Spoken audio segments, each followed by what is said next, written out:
for today. Ano kaya ang ulam natin ngayon? Wala nyo. Ito, tiyang, iyawin natin. Luluin natin yung mga ilalagay sa dyan, sa batok.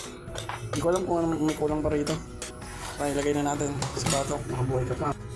Yan.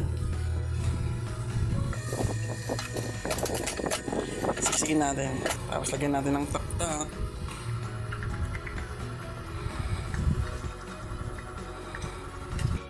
Sa oven na lang natin lutuin para mabilis. Wala kasing time para magana sa oven. Magpabaga. May ginagawa kasi tayo. Yan.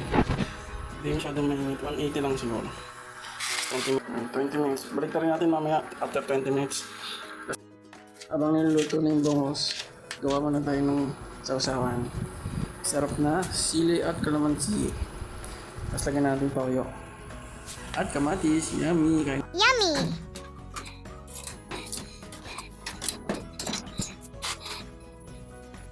Sarap! Kain tayo! Kain! Sarap! Kain! Sarap magkamay. Sarap! Sarap! Lagyan natin. Sarap! Yummy!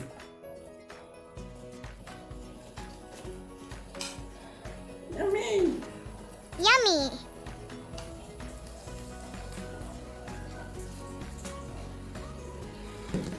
Yummy!